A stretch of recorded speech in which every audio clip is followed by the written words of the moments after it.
welcome to the second instalment of the careers chats that we're doing as part of the Gals for Environmental and Social Justice Facebook group.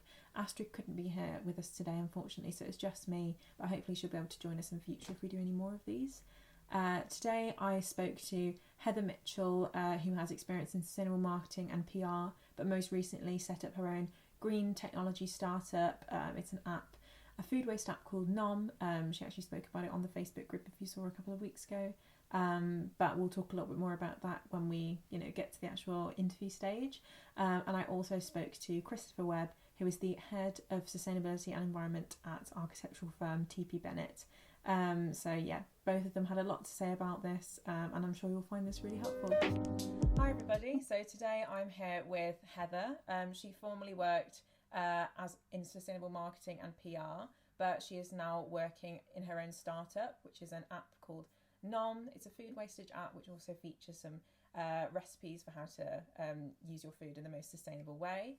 So I'm just going to let Heather go ahead, and why don't you tell us about your career journey from PR to where you are now? So I did politics at university. I didn't have a scientific background. So I guess I was contemplating whether going into the sustainable sector, whether there would be work for me or whether I would, be accepted into that arena. Luckily, I actually did a government communications, like the GCS Fast Stream service internship. And it was funny because at the time, obviously studying politics, I was like, I want to do it at the Home Office. Like, I want to, do like kind of what I saw at the time as like the deep political kind of issues as, my 18-year-old self at uni. And then I did a year abroad. So if you've spent a year in another country, you can't work at the Home Office essentially for like 3 years past or something, because they have to verify they have to verify your identity, and it takes some time to do so. So they gave me the environmental sector of the government, and I at the time was feeling it was kind of daunting because I didn't feel like I had the skill set or anything to do so. And then I went to work at British Antarctic Survey as part of that internship. And I basically worked I did PR for David Attenborough, which was crazy. So I never... That is amazing. What the hell? Yeah, I never thought I would have that opportunity. But essentially what they were doing at BAS is they were naming a Royal Research Ship after Sir David Attenborough, so the Boaty McBoatface. Oh my God. Yeah, of course. I remember that. That was amazing. Love that. Yeah. So I was, it was really nice because I found a way that I could work in the sustainable sector, doing the communications for like this huge event that was actually then really got my foot in the door and introduced me to other roles in the sustainable sector, mostly to do with communication and PR, because I didn't think at all, I didn't make that connection that actually working in the sustainable sector, there's so much depth in it. You can work on Netflix documentaries, you can do work on like policies and things like that. So so I guess that was my initial kind of step into the sector. And it was nice because it was a step that I didn't expect to take, which I think is what puts people off. They feel like they haven't planned to go into the sector. It's a bit of a daunting one to get into. And then from then I graduated, and then I knew that I wanted to work in sustainable PR. And I applied to Greenhouse PR through another internship program called the Taylor Bennett Foundation, and they set up people of colour to internships of their choice in PR. So I went for the sustainable one, it was really, really great. Again, I could use like my political background to communicate the environmental issues that we were going through in a way that maybe people who had a science background couldn't communicate. So and then since then, founding Nommm, my own company, just because I found that the one thing that is welcomed in the sustainable sectors is entrepreneurship. So that's the route I went down. It's such like an unexpected career journey, isn't it? And I think this is what a lot of people that I've been talking to who are in this sector have been saying. Like, they literally don't expect to end up where they end up. Which is why I think sustainability is such a good sector to get your foot in the door with, because as you said, you get so many connections. And we've kind of already talked about this, or you've kind of already mentioned it, But one of the questions was, what space is there for humanities graduates? Because I kind of like class politics as kind of it's more of a humanities. Yeah, humanities. It's not STEM, obviously. But you've said, how many people have you come across who've like got kind of the same background as you, like not so much STEM, but just sort of have kind of fallen into this world, maybe not like completely expectantly? I mean, to be honest with you, it's a lot more than what I think people initially expect, for sure. I mean, anyone who has gone into sustainable communications or marketing or PR or that area, most of the time they have stumbled across it. You know, they set out to do marketing for, Adidas or something. But then what's nice is that you don't even have to necessarily go straight for a sustainable PR company or a sustainable communications, because every single company now, as sustainability has become obviously such an important thing for companies to reflect that that's something that they care about, you could work in financial PR and they will still need people looking into the and communicating the sustainable issues or whatever that's going on with that company. So it is literally everywhere, which is really nice, because every single company, every single sector of work, like they need some sustainable communications. So it just shows that like there's literally so much space for anyone really who's come from any degree, because a lot of the time as well there's not necessarily degrees that can like prepare you, I guess, for this sector and like the variety of roles in this sector.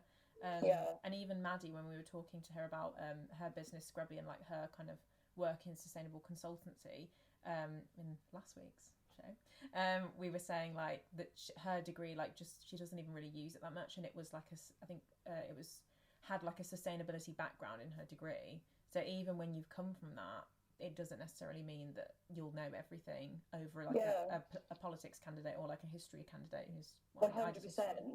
Yeah, because sustainability isn't just a singular sector concept to understand. To understand sustainability, you also have to understand history, politics. You have to understand how everything came together to make the fight that we're fighting today, to make that what it is. It didn't just come from science or maths. It came from how it's been communicated throughout the years, policies that have affected it, blah blah blah. Yeah, there's just so many like areas in sustainability, which I think is like, it's great. It's especially good like if you don't know what you want to do, because like if you just say I'm going to go in the sustainability sector, you can be like, there's so many different areas of that. But let's kind of move on to, actually we've kind of covered this as well, which is like what kind of experience and education are a must for the sustainability sector.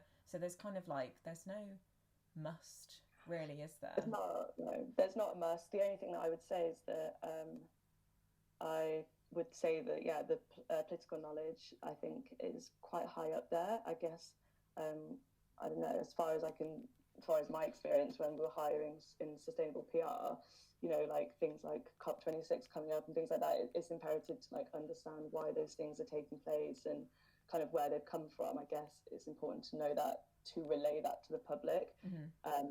And I guess, with sustainable communications, I find that it's like, the whole duck analogy where it's like paddling loads underneath but really calm on top. It's that whole thing where there's so much that that makes it like what it is underneath that you don't actually see. So as I said, like political knowledge and stuff to help you bring out that campaign. The public don't see any of that behind the doors kind of work. They just see what you kind of come out with. I would just say like literacy, just being a good reader and writer, reading lots and just practicing writing, just being like good at communicating really, I suppose. Because like whatever area you're in, you'll need to communicate at some point in your life, won't you? And it's really about like having like the best like proficiency of that, I guess. 100%. To be able to communicate to the public and like to whoever you're working with about what kind of needs to be done to like achieve sustainable goals. But there's really not like a must, is there? Like there's no specific degree that you need to do, and you don't necessarily have to have loads of work experience. Like I think I was literally just looking at roles last night and I saw a role with the Heart of England Forest communications intern, and it was like no experience required. So there's so many things that you don't necessarily have to like tick boxes as you do with going into other professions where it's a bit more competitive. And maybe it's because like not as many people are kind of aware of this like sector as much at the moment.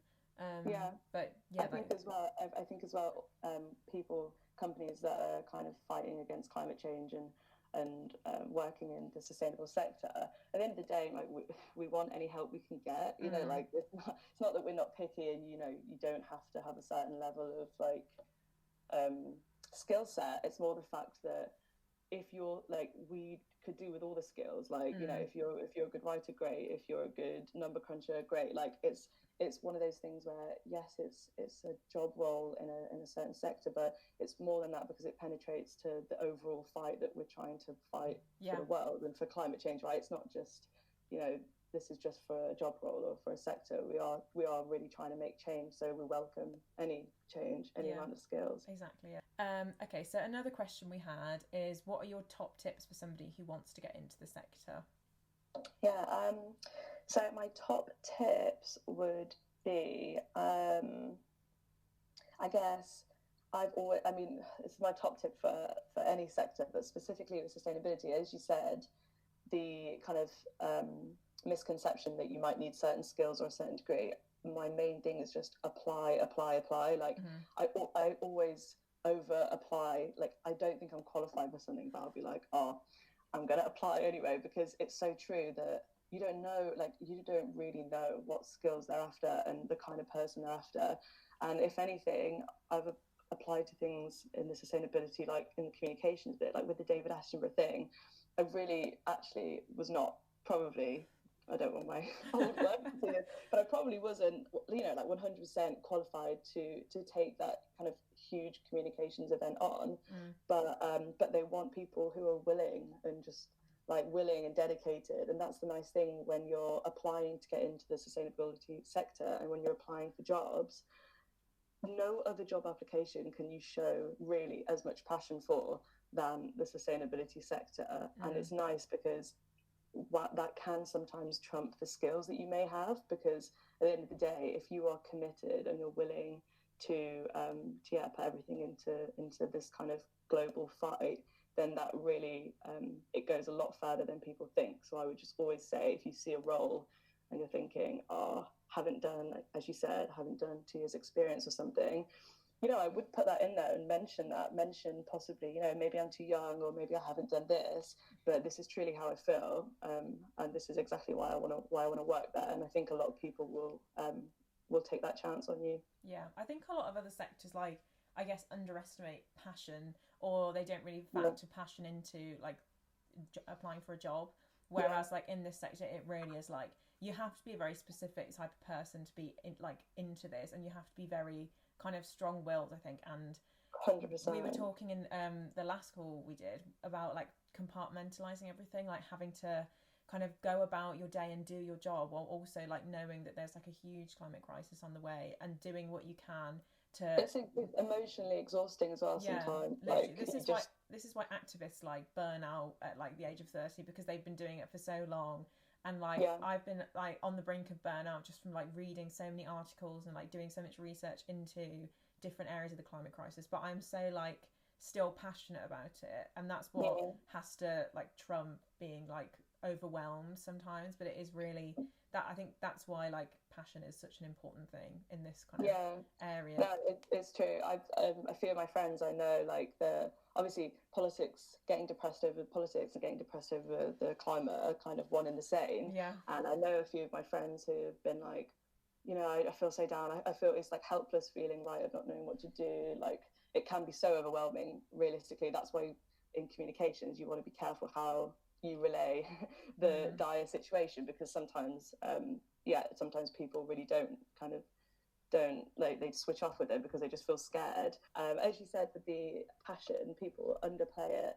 I find it such a gendered thing as well, like and how kind of the world of work appreciates different skill sets. If you're good with numbers and it's a very more like a logical seeing type thing, like that masculine side of skill sets, people are like, oh, that's so much more important. But realistically, sustainability, I found it is a sector that I think does respect more, just different skill sets, and they do kind of take on a plethora of different skills, including emotion, passion. There's no way that you can communicate about sustainability without emotion. So it's so nice, it's refreshing to have a sector that actually appreciates that rather than is trying to just stamp out any emotion. Yeah. It's funny that you say like about like masculine, like feminine kind of divides. This is not a question, but this is just me like rambling a little bit about this, because I'm in the position within like my own job, like with the climate app and stuff like that. I always kind of like put myself down because I'm not doing like the number side of like the really like, you know, the data and stuff like that and the developing and things. But really, like, it doesn't help to kind of put yourself down at any point, because I'm always thinking like, oh, I'm just like a young woman and, you know, I don't have a STEM background, but really, like, and I'm only doing like, I do like the social media. Like I literally do like the marketing, like PR side of things for it. And I always have to stop myself when I'm like, okay, no, this is important. Like, this is just as important as any other aspect, because like without like communications, without marketing, without just like word of mouth telling people about what's going on, no one would be using this app. So that's kind of like, you just have to like stop putting yourself down, don't you, with this whole like 100%. Masculine feminine thing. And I think as well, the main thing about communicating and anything to do with sustainable work or whatever, the people that you're trying to reach isn't necessarily people who really care about sustainability, because guess what, they're already doing something. The people that you really want to try and reach are the people that are kind of switched off, or maybe have kind of put it to the bottom of their priority list, and they're the kind of people that will relate more to being communicated like in a way that's emotional and things like that, rather than just throwing a load of stats and a load of facts at people, because the everyday person who we need to get on board with climate change doesn't want to hear about it. Otherwise they would be, do you know what I mean? They would be doing it. You need to make it as user friendly, if you like, as possible. Yeah, exactly. Yeah.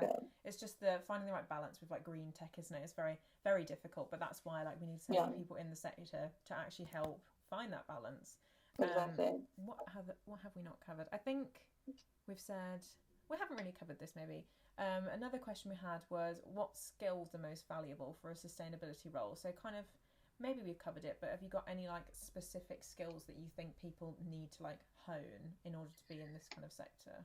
One of the most important skills is being able to communicate and relay the information, and know your audience of who you are talking to, because the only way that we're going to achieve a successful fight in sustainability and against climate change is getting people on board, like more than a quarter of the population, right? So I guess it's being able to communicate with people outside of the sector. If you're someone who's really interested in sustainability, and kind of maybe you have come from a STEM background, what I would say then is kind of work on the skill set of talking to people who maybe don't care about it, and also, as you said before, having a really thick skin, because you will explain it and you will try to talk to some people who'll just be like, I just don't really care though, or like, I'd like to eat my meat though, so I just probably won't bother, you know, trying it out. All these different things, you are always going to get that answer. So you really, so I found that, you know, when I first left uni, I don't think I was quite prepared for how much, at the end of the day, as I said, how much emotional tolling it was to actually be professional, create awesome work, but also understand who I'm talking to, and understand that there sometimes will just be those arsey comments back. And you just have to kind of like take them as they come, because they do come quite a lot, don't they, with people just like so much pushback on like actual facts. And especially because we're in a climate of debunking facts at the minute, right? Like I don't know, it's like an increase of individualism in the world, where everyone thinks that like at the end of the day they're an expert on something, because you can get news online just by yourself, you can essentially educate yourself. So as you said, it's annoying because it is slightly, whilst it's super empowering and great for some things, it is taking away the credibility of people who actually know the facts, and who actually like spend their days like working on it.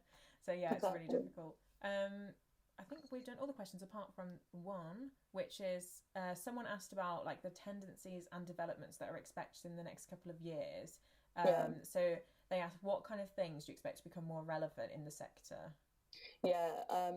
So I guess the most recent one is obviously Biden's inauguration, right? So I guess in the most short term things, there's going to be eyes on America. I know that he's already gone back on the policy, right? He's gone about loads of things, back into the climate the Paris Climate Agreement, and also he's moved against drilling in the Arctic for oil, which is amazing. Like on his first day, just like well done to him. Yeah, literally. I would say apart from that, I would say that I'm on a NatWest Climate Accelerator program at the minute, and I met these guys who have got an awesome company called Green Emissions, and they are normalizing the use of like carbon labels. So essentially, what we're looking at in the trends of like food, especially, and sustainable food eating, is that the boom that nutritious labels had. So obviously now you can see what calories and what nutrition is on every single food, basically in the supermarket. The boom that happened with that is basically going to happen with carbon food labels, right? Okay. So that's a huge one as well, because people are more interested in the climate impact of their food, not just the nutritional value anymore. And I know that that's something that a lot of different companies are working on.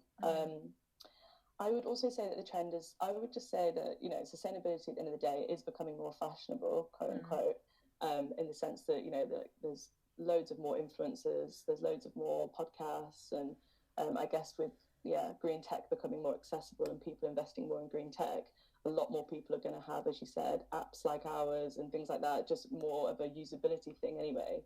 So I would just say honestly that I'd still have a positive outlook essentially on the future of sustainability. Haven't given up yet,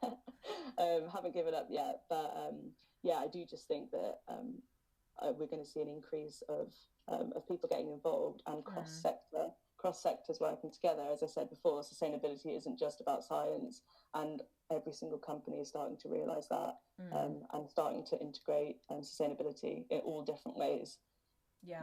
I was going to say like green tech, I think just from being like in the green tech sector, I guess for like 6 months, I can already tell that it's so big and like getting so much bigger as well. Like I see new apps pop up all the time, like obviously yours as well, which is new. And like so many people who were like about to launch around the same time as us, and 2021 feels like a big year for like green technology. 100%, because the shift has gone on to the focus of technology and realistically everyone more than ever is thinking, okay, so I can't go out and march in the street, I can't go out and have these kind of huge conferences. So, you know, people are starting to rethink how we can use tech to fight against climate change, for sure. Yeah, exactly. That's all like the main questions. I did actually have one question that I wanted to like add on to the end, which was kind of like just about your experiences as like a woman of colour in this sector, because obviously like this sector's got quite a bad reputation for being like very whitewashed and like, you know, like white veganism, white feminism, all this kind of thing. And I just wanted to know like what was your kind of, do you have any kind of experiences like from that perspective within like working in the sector? Maybe obviously if you don't want to like name companies that you've been with that kind of haven't had the best. Shame. I mean, you can do that if you want, but if you don't want to, that's fine. Just because like I know quite a lot of people in like this group have got these questions, and I want to do like a full event on it as well, which we were kind of talking about before, but trying to get everyone in one place is difficult. But yeah, I want to like explore this a bit more, and obviously I have no idea. But yeah, like I want to know like what is it like from that perspective? Yeah, I mean, so number one, I mean, it's like everything. It's annoying, right? Like, I'm not gonna lie. It's annoying when you go into, because most sustainable jobs, they are mostly white. It's just is what it is. So that initially, I think, kind of, I got my back up a little bit about it. I guess it was nice because I kind of channeled that into making these sustainable companies more accessible to people of colour. Like even in the blogs that we wrote and the social media things we posted, just small things like recognising what sustainability and what environmentalism means in different cultures and for different people. I kind of started to try and integrate that more into the companies I was working for, because whilst it was annoying, like there isn't people before me, and to be honest with you, most of the jobs I've worked in sustainable communications has been one, if not two people of colour who have worked there, especially who are female. I just decided, like, at the end of the day, someone has to, you know, like I'm gonna have to take it upon myself. And I guess, I mean, I enjoyed doing that because I enjoyed being a voice for women of colour anyway. but it obviously is a bit annoying that the onus is still, unfortunately, I feel, on us to have to do that. You know, like not everybody wants to necessarily like have to integrate that into the company they work for and have those awkward conversations. I think it's important to do so, but I completely respect that not everybody would like to do that. Some, you know, some people want to go in, go to work, go home. But yeah, what I would say is that there's definitely more more of a light, I guess, shone on people of colour and their voices in the sustainability movement, and the sector as a whole. Because there's some really, really interesting. I know that we had some conversations about it a while ago. There's some really interesting kind of cultural things that are related to sustainability, and some things that I never really knew, teachings and stuff in different religions about sustainability that could, if you know, if more people knew about, could help massively in the fight against climate change. Whereas a lot of the time, I know for a fact, a lot of people of colour don't feel like these climate people are talking to them. They don't feel like the campaigns are talking to them. They don't feel like they're taking into consideration the things that they have to deal with on a daily basis alongside climate change. So I just think at the end of the day, more people of colour in the sector is only going to make that better. And I definitely think that, you know, we're in a year of accountability, right? Everyone's being held accountable for stuff now. So that can only make things better as well. Companies are starting to have to reevaluate how much of a voice that they give to that section of people. So that's like pretty much all the questions I have. But thank you so much, because that was, you spoke so well, so eloquently. Love it. But yeah, I was trying to keep it light. Did you see? I was like, oh my god, I'm running out. Hi everybody. So today I'm here with Christopher Webb, who is the head of sustainability and environment at a London-based architecture firm, TP Bennett, and he's going to answer some of your questions as part of our event today. So why don't we start off and just tell us a little bit about your career journey and kind of how, in a brief summary, you got to be where you are. Sure. So yeah, hello everybody. How did I get to where I am? I studied at University of Leeds back nearly 20 years ago now, actually, doing environmental science, which back then was the main term for it, and it was a little part of the geography department, and now it's a big school of environment and sustainability. So sustainability wasn't really even the word back then. And then I trawled through the yellow pages, because we weren't online, and found any company I could get that had environment in the title, and wrote off. And eventually I ended up at an environmental consultancy. Went round, as part of working for them, I went around different companies and gave them advice on how to be more sustainable, and did environmental audits.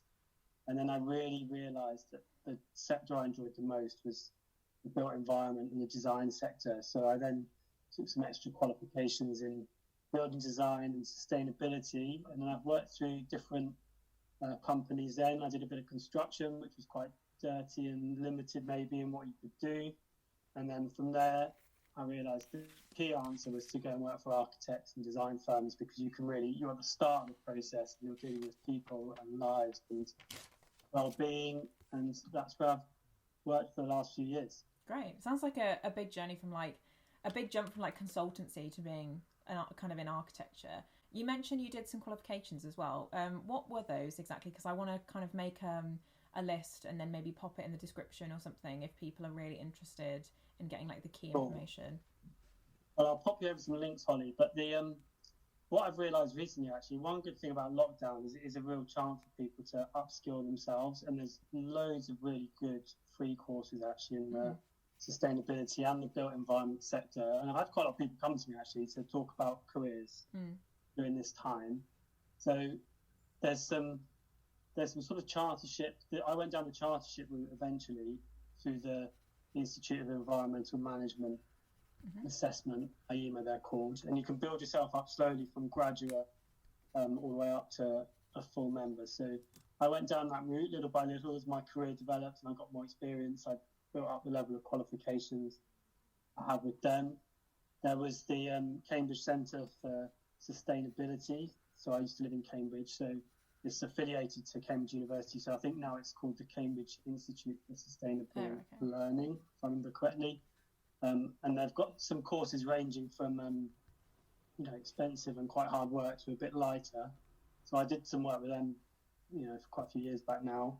But I've noticed there's things like the Ellen MacArthur Trust have got some free courses at the moment.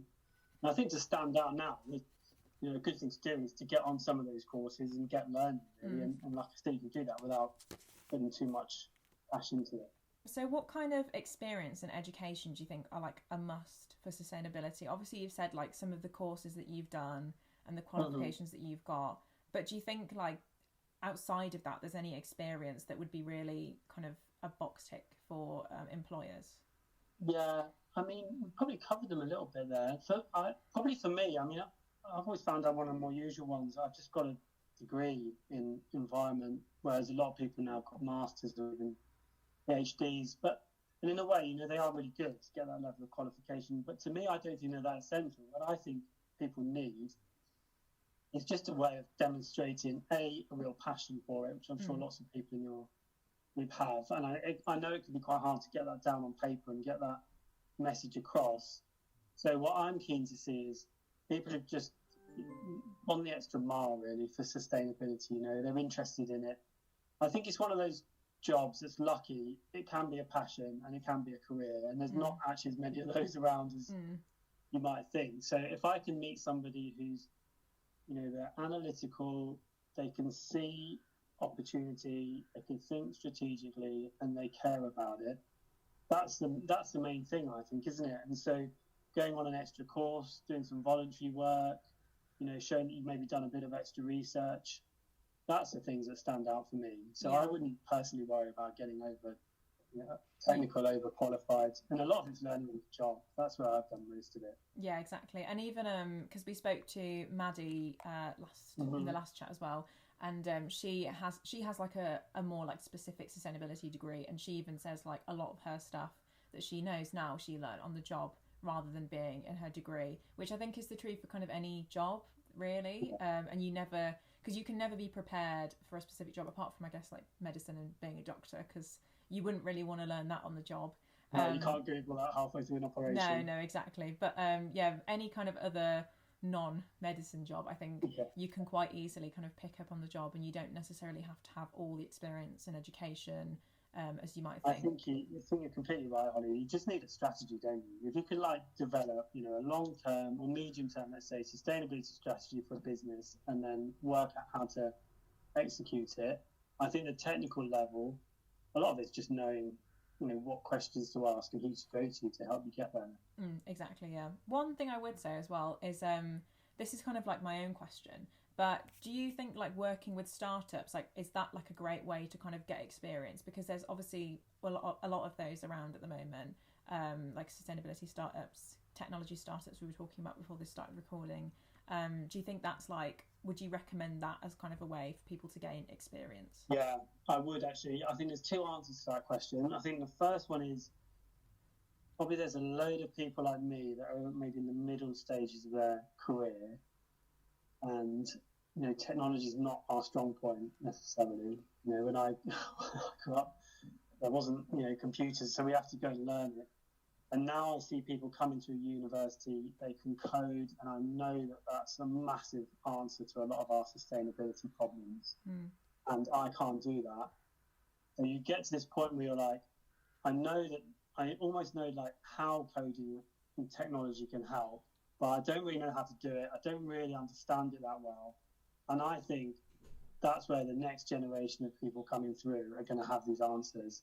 So somebody who's got involved in a startup tells me often that they are technology based, they know how to run a business, and they've got this like analytical strategic brain that's going to help. And what more does someone in my job want than somebody who can tick those different boxes?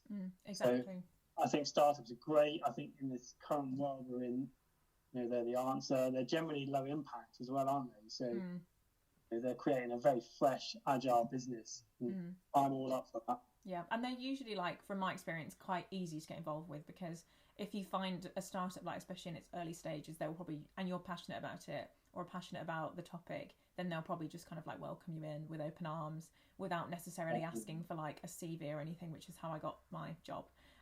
So yeah, like I think that's quite a good way to get experience, especially at the moment with everything being online and everything kind of being stuck. But yeah, we've kind of touched on this, especially because you just said coding. But someone asked what skills are most valuable to a sustainability role. So have you got anything to kind of add skill-based specifically? Skills for a sustainability role. I mean, yeah, definitely bringing the technology in is the right thing. I think awareness of, being able to see a global issue and then understanding how that global issue relates to a business is really key, isn't it? So I think a lot of the time it's just, in sustainability you can really unite heart and mind. So if you can take, right, this is what this company's doing, that's their impact on the world, be it positive or negative, and then this is how they should manage themselves to get through. The two things you need for that are a bit of a brain to understand how those processes work, and then communication skills all the way through, I think is what you need. So I know a lot of what I'm answering isn't really technical skills, and often it's softer skills. But I think sustainability is such an emotive subject that being able to talk things through, think things through, persuade people, that's probably the biggest skill you can possibly have. Yeah, that's exactly what Heather, who I spoke to in this same event as well, because she used to work in sustainable PR marketing, and she said even like not just for like a marketing position, like communication is so important because you need to have the actual words and like the persuasiveness of your argument, and that kind of only comes through really understanding how to communicate your ideas properly. Definitely. So yeah, it's probably not like the easiest skill to be like go out and learn communication, but I think it's kind of helpful for anybody who doesn't necessarily have a science degree, because I have a history degree, and so like my whole degree was like just learning how to communicate ideas, and I think that's the same for a lot of humanities degrees, which sort of feeds into this other question. You obviously won't be able to answer this from personal experience because you have a science degree, but maybe like some of your colleagues or people that you've hired or have like met in the same sector. But someone asked, what space is there for humanities graduates or people without science backgrounds? I think there's a huge space for it. It's funny how it works. So for us, where I work, everybody's a qualified architect, which is 7 years hard work, or a designer, which is 3 to 4 years hard work. And I'm probably the only one. I'm probably the least qualified one amongst them, really, with my environmental degree. And sometimes I feel like, in a way, you don't even need that. I'm not, you wouldn't rule somebody out who's got all the right passions for the work, the right skills, the right communications, and then they had a degree in media studies or whatever it happened to be, PE, whatever those might be, because, that's not the be all and end all. And I think, sometimes you think you've got your degree and that's your direction in life, and that's where you're set up to be. But I strongly believe, degree shows you can work, can analyse, can think things through, you can problem solve, and you can communicate. What you want on top of that is somebody who's then shown their commitment to the cause, isn't it? Yeah. And what they believe in and how it works. And I think just going back to that communications piece, just to really hit it home, if I may, the beauty of the sustainability role is that you deal with a whole business, if that makes sense. I think it's one of those few roles where you're touching every single department, from finance to PR to, in my case, interior design, architecture, planning, across all the different projects. And so that really is the reason you need to be able to communicate so well. I think the final skill is, just being able to take in situations quite quickly and then to be able to analyse them in sustainability terms and then feed them back. Yeah, exactly. And also like with like talking about how you saying you don't need a particular degree or anything, it shows it's good because a lot of degrees are quite interdisciplinary at the moment. Like I've noticed, I graduated last year, and even in my like history degree we had a couple of like lectures on environmental science. We've got another question here as well, and it says, what are your top tips for somebody who wants to get into the sustainability sector? Top tips, I would say you need, so I do see quite a lot of CVs, including quite recently, and I think you need to make your CV a creative, standout, not overly factual document. So the first thing I look for, right at the top of the page, underneath name, is a statement about why you believe in sustainability, what it means to you, and why you want to work into it.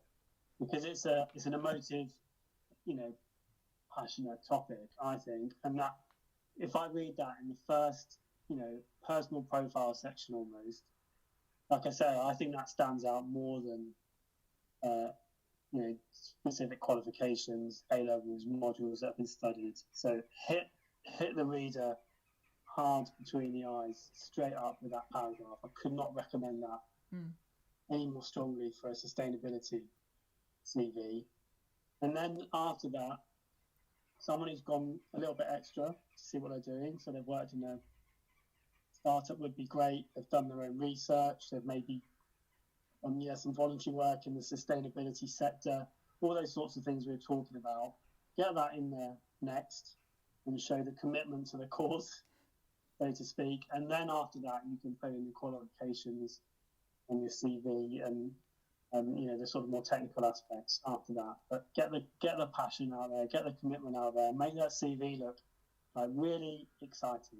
I think that's great. Those are some really good tips as well, because a lot of the tips we've had are kind of like not as like tangible, but like with a CV, obviously that's like something that you can implement right now, and like just you can go and edit your CV now. And I actually need to edit my CV because send it my way. Right, I'm good at CVs.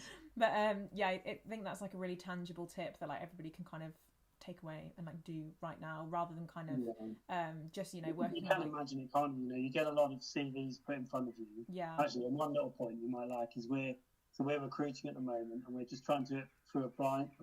Well, actually trying not to use that word anymore. An anonymous CV process. So we're trying to remove like anything related to gender, age, negative geographies that we might have perceptions of, so that when people apply, we're only making a decision based upon the text in front of us and no like hidden biases we might have. So it's been quite an interesting process. But you can imagine when you get a CV, it needs to show. If I'm going to work with somebody, I want to know that person's believing in what they're doing. And I think that's the message you need to get across, rather than what a qualification and I just want to use that. Yeah, exactly. This is actually another question kind of about CVs. This is one that I've just thought of now. But do you have a great aversion to like CVs that are like colourful? Because I've seen. No, mine's colourful. Oh, you like, okay? Because I've seen. Yeah. This is just like recently. I might not put this in the event, but I might. I've seen recently like everybody's kind of transitioned away from that like really boring page with like just something about you. But then I wondered like how is that viewed from like a professional perspective? Yeah, I mean, it depends what sector you're going for. I mean, I might be stereotyping here, but if you're going for sort of a financial CSR type role, they might be more interested in maybe not fun. One thing I will say, it's not necessarily related to sustainability, but what does happen sometimes really annoying is if you go to a recruitment consultancy, sometimes they take all of your hard, creative, beautiful layouts and then they just cut and paste it onto a Word document. Yeah, which I've had happen to me before, and it's really annoying. That is rubbish. So, yeah, it's worth finding out about that. And even more annoying than that, and I disagree with it, and I'll never be part of this, is companies scan for buzzwords sometimes. So they'll literally put your CV to a scanner, and this is like if they've got a lot of applications that have come in, and then they'll look for keywords that they think should hit the right buttons. God, that's cold. That's like I don't like it, but it's what happens. Yeah. It's always happened to me before. And then, if you don't hit the buzzwords, you won't even make it to the next stage where a person might actually look at it. So a good thing to do in general is to go on the company's website. I'm sure you know all this, but research, see what's going on, see what trends are, and then just use the same words. So the last question that we've got is about like tendencies and developments that are expected in the next couple of years in the sector. So just wondering if do you know in your area like what is becoming more relevant in your sustainability role? Yeah, I do. So, I mean, it's interesting for us. So, obviously, like sustainable design, built environment, that's my sector. So, the buildings are responsible for about half of all global environmental impacts. Probably isn't actually that surprising anyway when you think about it. So, the obvious trends we've got, one is a bit starting to worry about it actually, but we've got net zero commitments. So all new buildings should be net zero carbon by 2030, and the impacts of offsetting, obviously, a big deal as part of that. So you can't design a terrible building and then just offset it as much as possible. You have to work hard to hit absolute zero. So we've got this big net zero drive, hopefully pushing for more and more use of natural, sustainable materials, and a bit more definition of what that is. That's obviously really linked to well-being in the built environment sector, and in sustainability, rightly or wrongly, the well-being of people's lives, of those using the buildings, is really big. I think the two next areas that need to be worked on harder. One is now social value, which is the sort of new term for community, really, in a way. So, again, for us, it's making sure if we design a building or infrastructure in the built environment, it's not siloed off from its surroundings. So you know the feeling when you walk past a building, you're like, oh, gosh, I've got absolutely no idea what's going on in that building. Building should give something to its community through the design process, through the build process, and through the operations, and having a way to make and manage companies, businesses, developments do that is one thing. The most importantly of all, and I know it's a matter close to your heart, Holly, is the responsible sourcing of product.